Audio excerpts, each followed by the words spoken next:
This happened in 2017 in a small, unknown town in Shaanxi province, China. Just before the Lunar New Year, following Chinese tradition, I drove 2 hours from the city to visit my uncle in this quiet town. My uncle used to be a military truck driver and team leader, driving the dangerous Qinghai-Tibet route. Back then, the roads were much worse than today, with harsh weather and wild landscapes. But even scarier were the strange, eerie stories people told about that route. When I was young, my parents wouldn't let me hear his stories, afraid they'd scare me. Whenever my uncle talked about his experiences, they'd send me to another room. I'd only catch bits through the door, which made me even more curious. Now that I've graduated and started working, I decided it was time to finally learn the truth about that mysterious route. After greeting him, I begged my uncle to share his strange stories from those years. When I asked, his smiling face turned serious, and he even looked a bit scared. He stared at me for a long time, sighed, and began telling me a story about why he left the military. My uncle was proud of being a skilled truck driver in the army, transporting supplies between Tibet and Shaanxi. Back then, soldiers were highly respected, and many women dreamed of marrying one, especially a skilled driver like him. But the Qinghai-Tibet route was brutally tough.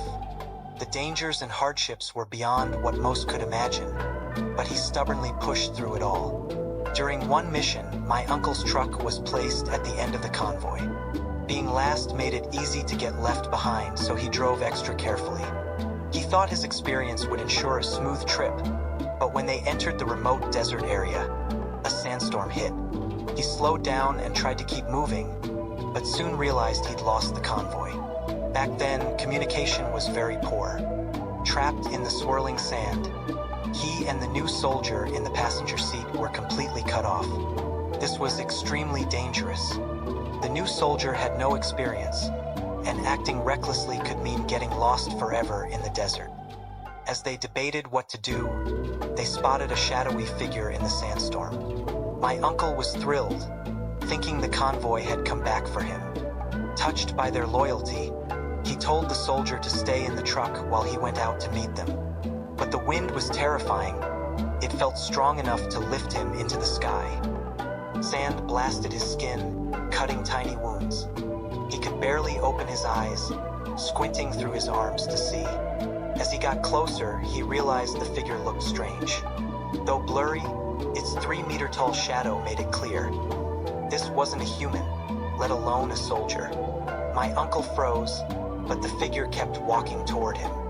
Its shape grew clearer, and my uncle's legs turned to jelly. In the howling wind, he even heard its heavy breathing.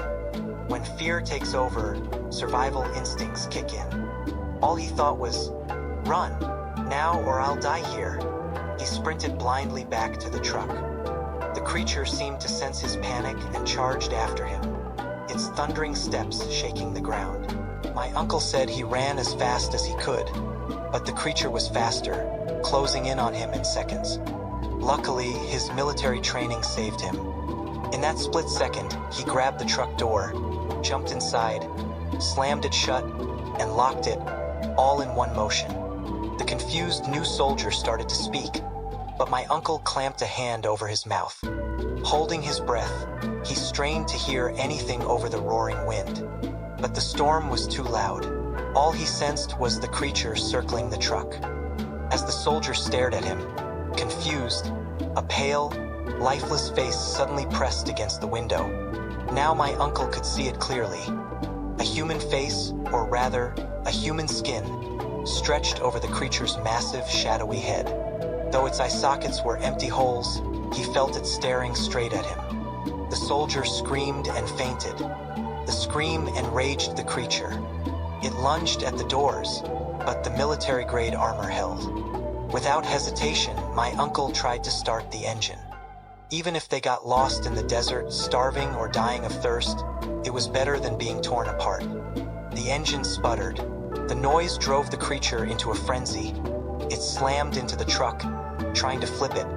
Struggling to stay calm, my uncle finally got the engine roaring. He floored the gas, speeding blindly into the storm. Within seconds, the creature vanished behind them.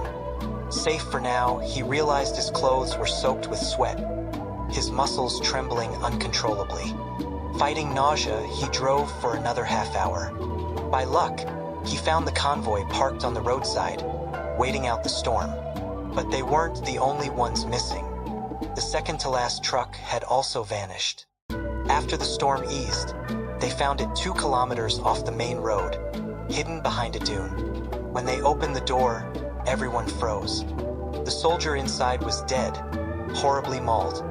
His face was completely gone, ripped off to reveal bloodless, pale flesh. After that incident, my uncle soon asked to leave the army. His commanders tried hard to stop him, saying he was ruining his future. But he refused to explain and insisted on leaving. After all, who would believe his story? That's where his story ends. But I'm sure every word is true. My uncle isn't the type to lie. He's quiet and rarely talks. If I hadn't pushed him, he'd have kept this horror buried forever. I understand. If something so terrifying happened to me, I'd want to forget it forever too.